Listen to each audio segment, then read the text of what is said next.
on parle de l'escroquerie souvent quand elle est éventée et quand on en voit tous les aspects négatifs. Mais au début, c'est extrêmement séduisant un escroc. Il vous fait rêver, Mmh. il vous donne l'impression de faire partie d'une élite privilégiée.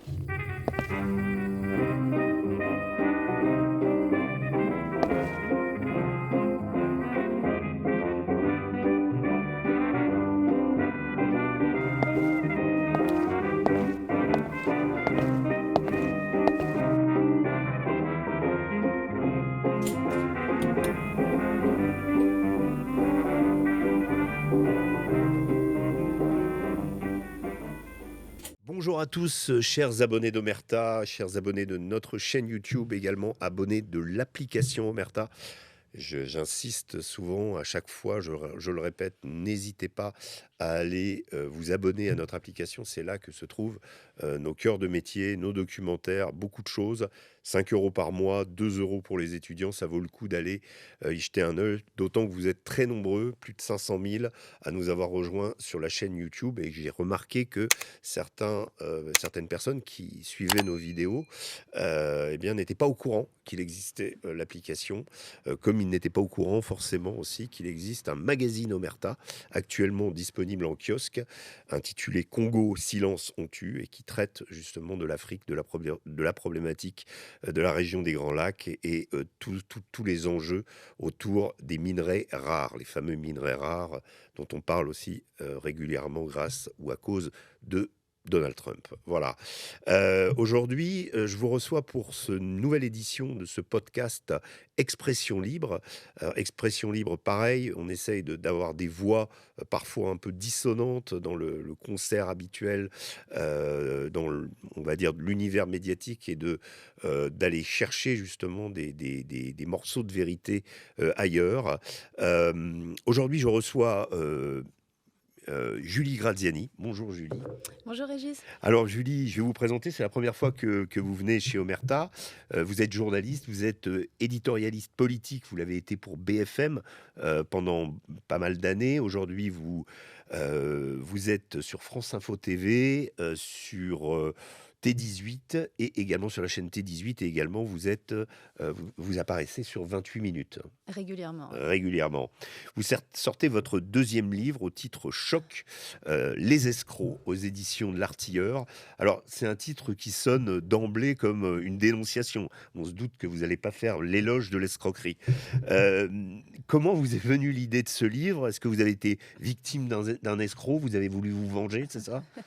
Non, je trouvais qu'il y avait déjà beaucoup de livres qui existaient sur ce qu'on appelle la manipulation intellectuelle, la fabrique du consentement, pour reprendre le titre d'un ouvrage qui avait bien fonctionné. Donc ces techniques de suscitation de l'adhésion étaient assez connues, mais elles étaient plutôt analysées sous l'angle seulement psychologique ou publicitaire marketing. Et je me suis rendu compte en traitant un certain nombre de dossiers, parce que j'ai aussi une activité de conseil aux entreprises, qu'il y avait beaucoup de cas d'escroquerie financière, vraiment, enfin, purement Mm. économique. Et l'avantage de ces cas-là, c'est qu'on y voit quasiment à nu le mécanisme de l'escroquerie, parce qu'on a l'habitude de le démonter. Les services de police judiciaire savent le faire. Il y a vraiment un travail excellent qui est fait par eux. Et en analysant ces cas, je me suis dit, tiens, quand on trouve les ressorts, ça ressemble vraiment beaucoup, en fait, à ce qui se passe dans la vie intellectuelle et à la manière dont on embourbe les gens, ou dans des fausses bonnes idées, ou dans des idées peu reluisantes qui sont dissimulées en belles causes nobles et généreuses. Et je me suis dit, bon sang, ça fonctionne parfaitement. Il faut que je reprenne ce mécanisme d'analyse et que je le reproduise en l'analysant, enfin en l'appliquant à la vie intellectuelle. Alors, justement, vous pointez du doigt, heu, je remarque quand même souvent la gauche dans votre livre, notamment dans son approche de l'économie. Vous souvent, c'est vrai, les gens de gauche partent du principe que tout capitalisme est l'ennemi, ce qui rend finalement impossible la moindre initiative. Vous citez l'exemple, j'ai trouvé ça très intéressant, d'un projet de création de pâtes alimentaires à partir des drèches, ces résidus du brassage de bière, donc réutiliser le produit, un truc totalement écolo, très à la mode, on pourrait dire.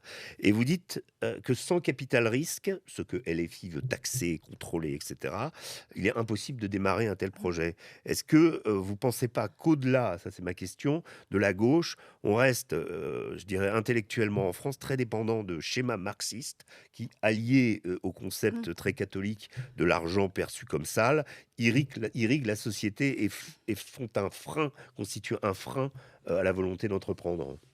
Oui, alors d'abord pour répondre à votre commentaire, j'ai quand même fait des efforts louables pour chercher aussi des exemples d'escroquerie à droite. J'en ai trouvé Vous quelques-uns, voulez on en dire que c'était pas parlera peut-être tout naturel? à l'heure. Peut-être que ça vient plus facilement à gauche, pour une raison dont on reparlera, qui est que la gauche a tendance à rêver le monde, tel Oui. qu'elle le voudrait. Donc c'est évidemment plus propice à la démarche d'escroquerie. Mais fermons la parenthèse. Sur votre question, oui, ce qui était frappant, c'est que c'est sans doute lié à une appétence trop forte à la théorie pure. Et ça, c'est typique des idéologies. Et avec ce cas très concret de cette entreprise qui avait besoin de capitaux pour pouvoir faire fonctionner sa machine, l'inventer, recruter des commerciaux pour aller démarcher les distributeurs, on se rend compte de quelque chose que les idéologues ne savent ou ne veulent pas faire, c'est qu'il faut descendre dans le concret. Donc vous prenez votre idée et si vous voulez faire la part des choses entre une escroquerie et est-ce que c'est pour de vrai, c'est-à-dire est-ce que la personne est de bonne foi dans sa proposition, vous allez dire d'accord, comment on s'y prend concrètement. Donc je prends ton idée, je la mets dans le monde réel et qu'est-ce que ça va donner. Là, typiquement, sur cet exemple, je rebondissais sur une proposition dans le programme de la France Insoumise qui consistait à dire il ne faut pas que les banques puissent faire du capital investissement, il ne faut pas même que les fonds d'investissement puissent en faire, et il faut, pour moraliser le secteur financier, que les banques ne fassent que du dépôt et ne prennent aucun risque avec les dépôts des Hmm. épargnants. Et évidemment, l'électeur qui dit ça, il se dit ah ben oui, bien sûr, on va pas faire de la spéculation, c'est beaucoup mieux si nos comptes sont en dépôt, que le secteur financier ne prend aucun risque, qui ne risque pas de servir de grosses rémunérations à ceux qui ont pris des risques. D'accord, d'accord, d'accord, jusque-là tout va bien. Mais après, je suis cette petite entreprise, j'ai besoin de me développer, j'ai une idée formidable qui est Hmm. vraiment en plein dans l'économie circulaire et dans l'écologie. Il faut bien que j'ai des capitaux, donc il faut bien prendre un risque. Et si les banques n'ont pas le droit de me prêter pour développer mon projet, comment je fais? Et du coup, les seules sociétés qui resteront, c'est celles qui bénéficient déjà d'une rente de situation acquise et qui ne font aucune innovation, puisqu'une innovation, par hypothèse, c'est risqué. Et comme l'écologie, la transition écologique repose sur tout un ensemble d'innovations, certaines actuelles, certaines encore attendues par les écologistes eux-mêmes, vous voyez, ça heurte de plein fouet cette idée un peu naïve et enfantine qu'il faudrait ne prendre aucun risque avec son argent. Hmm. Alors, vous écrivez aussi que la peur est pour l'escroc un fusil semi-automatique à deux coups. Il exploitera d'abord vos anxiétés pour vous faire accepter son projet, qu'il présentera comme une solution d'apaisement. Il usera ensuite de pression pour vous intimider au cas où vous oseriez résister. Alors, ça m'a rappelé la phrase de Sylvain Tesson, la France est un paradis peuplé de gens qui se croient en enfer. Donc, il y a un terreau assez favorable à l'anxiété chez nous. Mais par-delà, enfin, là-dessus, le commerce politique de la peur est vaste. Et est-ce que vous pensez qu'actuellement, la séquence que nous vivons en politique, où notre président, Emmanuel Macron, instrumentalise la guerre en Ukraine, avec une approche qui pourrait nous conduire à la guerre. Est-ce que vous pensez qu'il s'agit d'une escroquerie ou qu'il reprend aussi des mécanismes similaires pour justement dire aux gens préparez-vous et il faut accepter de sacrifier vos enfants. Chers amis d'Omerta, avant de poursuivre cette vidéo, je souhaitais vous partager la situation dans laquelle se trouve notre équipe. En effet, nous faisons l'objet d'attaques et de harcèlement depuis plusieurs mois et tout ça s'intensifie depuis quelques semaines. L'objet de ces attaques, c'est tout simplement le travail qu'Omerta produit depuis 3 ans sur un certain nombre de sujets en se rendant sur le terrain où les médias mainstream ou les médias internet ne souhaitent ou ne peuvent se rendre. Ukraine, immigration, mais aussi wokisme, transsexualité, pédocriminalité et bien d'autres sujets. Tout ce que nous avons traité depuis 3 ans chez Omerta, que ce soit dans notre magazine ou sur notre application mobile, dérange le système et ce système a aujourd'hui décidé d'intensifier la pression sur notre société. Pour soutenir notre travail, pour soutenir la liberté d'expression, alors soutenez dès maintenant Omerta en effectuant un don défiscalisé à hauteur de 66%. Pour un don de 100 € versé à Omerta, vous ne payez en réalité que 34 €. Ces dons, ils sont indispensables en cette fin d'année pour garantir la qualité et la quantité de notre travail. Vous le savez, Omerta ne bénéficie d'aucune subvention publique et nous avons besoin de vous maintenant plus que jamais. Un grand merci et bon visionnage. Alors, le mécanisme fonctionne tellement bien, il est tellement efficace qu'on a l'impression qu'aujourd'hui, chaque parti politique a un peu choisi une anxiété particulière, une thématique qui fait peur, et s'est spécialisé Oui. dans dans les La cultures fin de du cette monde anxiété. pour les Oui, alors écologistes, voilà, exactement. la submersion migratoire pour Pour les la droite nationalistes, la droite, identitaire, voilà. ouais. Et pour le centre, Pour le centre, ça peut être en effet les risques de conflits et de guerre, hmm, je dirais, qui sont quand même un peu plus matérialisés par les événements des dernières années. Donc, ils ont une forme de crédibilité. Les autres thèmes aussi, remarquez, hein, on avait eu aussi bon, la crise oui, sanitaire. Et en fait, c'est ça la subtilité, c'est qu'il y a toujours des éléments matériels qui, exploités d'une certaine façon, justifient qu'on puisse avoir peur et justifient le discours d'anxiété. Mais tout est dans la façon de les sélectionner, de les mettre en lumière, en relief. mhm, Et ensuite, on en fait quoi? Moi, je dirais que l'escroquerie commence vraiment à la deuxième étape. Euh, donc, dans la première, c'est je prends des éléments inquiétants, la ah oui, guerre, parce que, la guerre hybride menée par les Russes, pour oui, reprendre votre exemple, l'irruption d'un virus qu'on ne sait pas comment hmm, traiter, qu'on découvre, pour reprendre l'exemple de la crise sanitaire, des sujets de biodiversité ou hmm. d'écologie, oui, il y a des éléments qui peuvent inquiéter. Donc, jusque-là, on reste encore dans du loyal. Quand vous dites la droite a fait de son fonds de commerce justement le terme de submersion migratoire, il est certes instrumentalisé, mais il recouvre une réalité que les gens constatent en France, entre la France de votre enfance et de la mienne et celle d'aujourd'hui, le profil a quand même beaucoup changé et il n'y a pas forcément une escroquerie derrière tout ça. Non, mais voilà, absolument. Donc, il y a des éléments factuels et matériels. La question, c'est comment on les présente. Parce que d'ailleurs, les changements de population observés en France, quand ils sont décrits par la gauche, ils sont pas niais, mais ils sont Hmm, valorisés, justement. La gauche vous dit pas la population française n'a pas changé. Elle vous dit au contraire, elle a changé et on s'en réjouit. Ça s'appelle le multiculturalisme. hmm. Donc, voilà, tout est dans la manière de présenter les choses. Mais en tout cas, je dirais que l'escroquerie commence enfin de manière certaine, dès lors que vous résistez à être enrôlé comme un bon petit soldat dans une cause dont on exagère l'importance et qu'on met en avant parce qu'on a sélectionné ces faits inquiétants, là, c'est le deuxième coup du fusil. L'escroc devient intimidant, ostracisant et fait peser sur vous une pression maximale pour que vous agissiez comme il souhaite que vous le fassiez. Et là, c'est un peu, vous savez, l'histoire des violentomètres. Mmh. euh, on passe en phase écarlate. Quand Mmh. on vous met la pression, quand on vous intimide, quand on refuse que vous suiviez votre idée ou votre petit bonhomme de chemin ou ce que vous voulez faire, là, oui, il y a vraiment danger. Et est-ce que vous pensez justement pour reprendre la séquence sur l'Ukraine, que, à la fois, l'annonce d'un nouveau service militaire, les propos du chef d'état-major, confirmés par Emmanuel Macron, mais parfois aussi avec une manière: «Ah, il ne fallait pas, imaginer que tous les Français vont aller combattre en Ukraine» et cetera.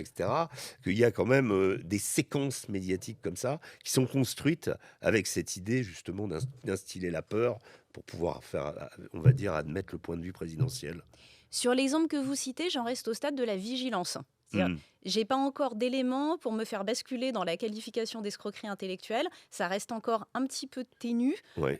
Ça peut partir dans un sens ou dans l'autre, mais c'est des petits éléments de vigilance qu'on empile. C'est d'ailleurs intéressant parce que euh, c'est un continuum, l'escroquerie. On n'arrive pas toujours à voir le moment où ça bascule. C'est assez fin. Et une des méthodes que je propose dans le livre, c'est d'empiler les critères. Oui. Et ça finit par faire une image, vous savez, comme celle où on relie les points, Oui. ces Et petits après exercices pour les enfants. on voit le Exactement. visage de l'escroc. Et c'est jamais un ou deux critères à soi seul, c'est souvent une accumulation de critères. Vous dites à ce propos que le principe de base pour échapper aux escrocs, n'accorder aucun crédit à celui qui s'autorise à employer des procédés malhonnêtes en alléguant d'une bonne intention, c'est que c'est déjà un signe. Et celui qui propose de vous aider en recourant à la corruption signale par cela même qu'il n'est pas digne de votre confiance, qu'il finira par vous trahir. J'ai envie de vous demander, est-ce que il est possible aujourd'hui de trouver sur le marché des politiques qui n'utilisent aucun procédé malhonnête pour arriver à leur fin? Ou est-ce qu'ils sont tous plus ou moins Ah, marketés de cette façon? euh, je suppose qu'il y a chez les politiques nécessairement, ou chez les militants, une volonté et de séduction et d'efficacité. Donc, ils ont forcément un biais qui risque de les engager à vous manipuler pour susciter votre adhésion. Euh, donc, la vigilance, elle doit vraiment être de mise partout. C'est leur tendance naturelle. Euh, non pas qu'ils veuillent forcément être méchants. Je veux dire, je ne pense pas que les Hmm, politiques ou les militants se réveillent un matin en se disant hmm, je vais manipuler, tromper les gens de manière consciente et affirmée.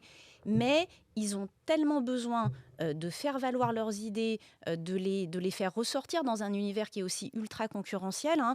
J'en parle un peu dans le hmm, hmm. secteur associatif pour dire on a tendance à penser que Oui. les associations sont désintéressées. Je dis non, les associations, elles vendent des bonnes causes. Les entreprises, elles vendent des produits, mais les associations, elles vendent des bonnes causes. Donc, elles sont aussi intéressées à réussir leur discours, à trouver des adhérents Hmm, et à émerger. Donc, elles sont aussi dans cette logique de devoir capter des parts de marché, hmm. de devoir trouver des sources de financement. L'argent est rare, finalement, pour tous ceux qui en ont besoin, y compris pour faire avancer leur bonne cause.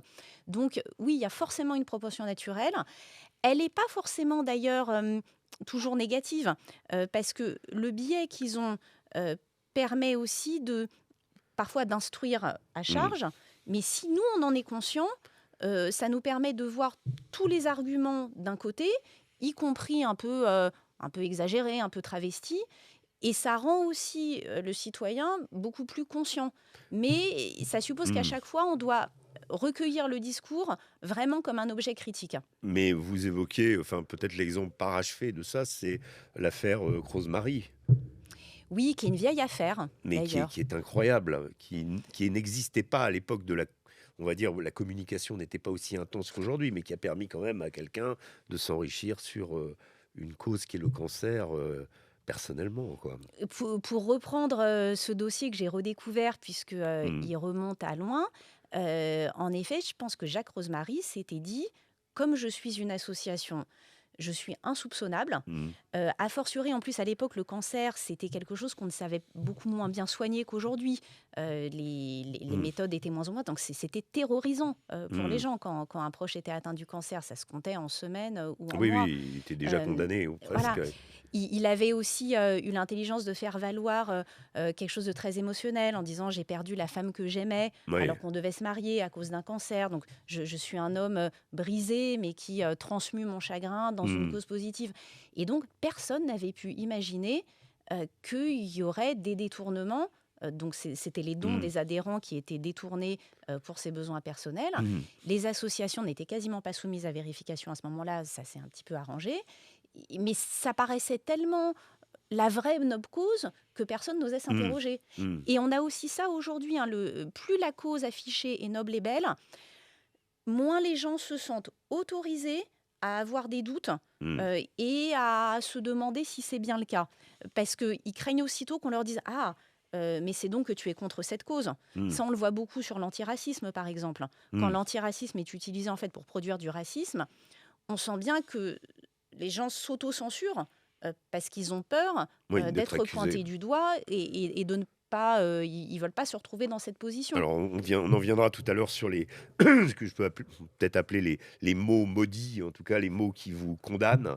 Est-ce qu'on en est là aujourd'hui? Comment je voulais votre avis sur le mouvement des Gilets jaunes.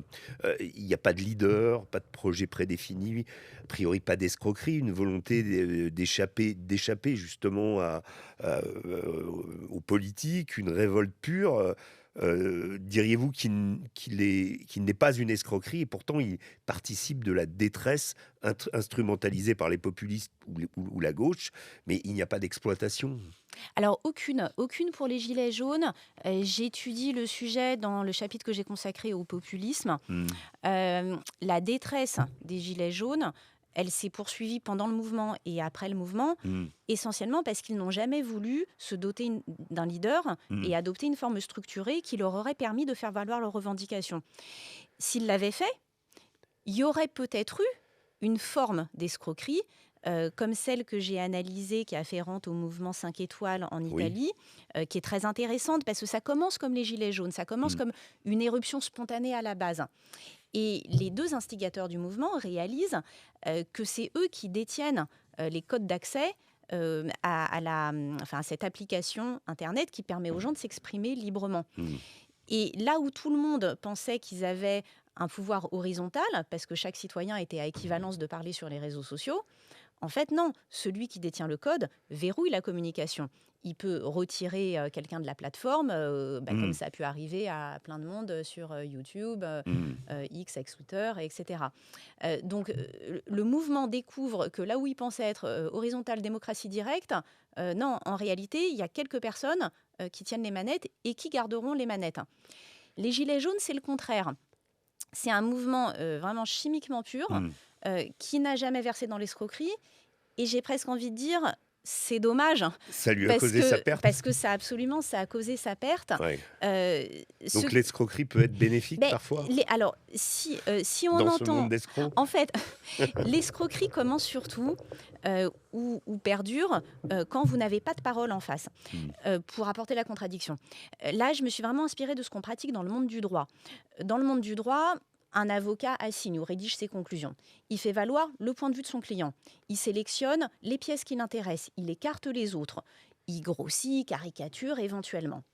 Quand on lit des conclusions d'un avocat, on peut se dire, mais enfin, c'est complètement exagéré, c'est assez faux. Et vous voyez, il y a un petit peu cette Mmh. tendance à glisser vers ce qui serait de l'escroquerie intellectuelle.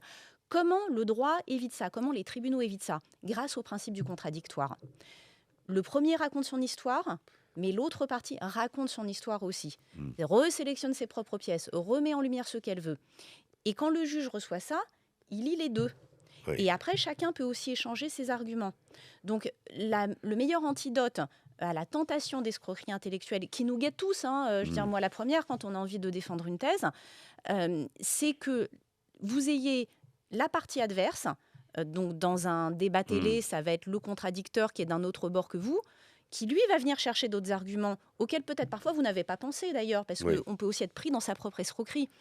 Et donc c'est dans vraiment le choc, la loyauté des débats, le choc des opinions contraires, qu'une forme de vérité finit par émerger. Ouais. Alors, venons-en au mot, justement, ultralibéralisme, islamophobie, homophobie, extrême droite, sexisme. Aujourd'hui, plus qu'hier, ces mots sont utilisés pour disqualifier quelqu'un et le mettre hors jeu. Vous y ajoutez le terme transphobie, et vous prenez l'exemple de l'auteur d'Harry Potter, J.K. Rowling, et vous dites, je vous cite, ce qui fait le caractère terrorisant de ce type d'accusation, parce qu'elle s'est vue donc accusée de transphobie, non seulement vous vous enfoncez en vous défendant, mais en plus personne ne viendra à votre secours, ou alors quelques inconscients qui subiront de toute façon la même opprobre. Et vous citez l'accueil réservé au livre de Dora Muto et Marguerite Stern, Transmania. Est-ce qu'on est rentré, selon vous, dans une ère de terreur intellectuelle avec finalement les mêmes ressorts que l'ère soviétique? Mathieu Bock-Côté a qualifié cela de totalitarisme sans le goulag. Oui, alors ces accusations sont réellement terrorisantes. Je n'arrivais pas moi-même à mettre le doigt sur le problème avant d'avoir été confrontée dans un dossier à une situation un peu de ces types. Et je me suis dit, tiens, là, c'est vraiment ce qui est en train de se passer.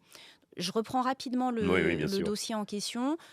Un investisseur qui voulait en réalité mettre main basse sur les actifs d'une entreprise se présente comme un chevalier blanc. Je vais sauver votre affaire, je vais mettre des fonds, etc.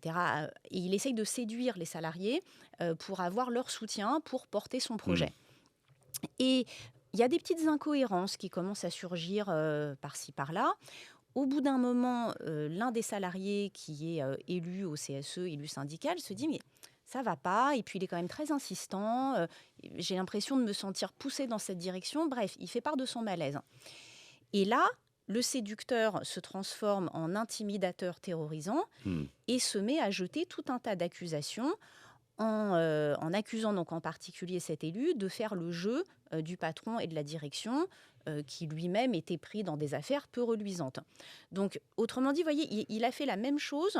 Il prend quelqu'un pour qui c'est la honte absolue, parce que sa vocation, c'est de défendre ses collègues et les intérêts de ses collègues, et il l'accuse d'être du côté du patron et des actionnaires, au surplus peu recommandables. Et je me suis dit, mais c'est exactement la même chose, parce que quand cet élu a encaissé ce type d'accusation, elle s'est dit, mais comment je vais me défendre? En fait, on m'accuse de la pire chose pour moi, et tous mes collègues, tous ceux avec qui je travaille, qu'est-ce qui se passe s'ils vont le croire? Je perds toute ma crédibilité, je perds mon entourage. Et avec les accusations de racisme, d'homophobie, de transphobie, c'est la même chose. Parce qu'en fait, je pense que chacun d'entre nous a ça en horreur. Donc, être accusé de ça, d'abord, vous vous prenez un choc. Vous dites, mais pas moi, c'est pas possible. Il y a une forme de sidération au début dans cette accusation. Et ensuite, très vite, vous réalisez qu'elles sont tellement odieuses que c'est précisément les seules accusations dont vous ne pouvez pas vous défendre. Et là, le mécanisme devient très pervers. Si je vous accuse d'être un voleur, vous pouvez aller chercher quelqu'un, un témoin de bonne moralité, qui va dire pas du tout, je connais Régis depuis 20 ans, il n'a jamais volé quoi que ce soit.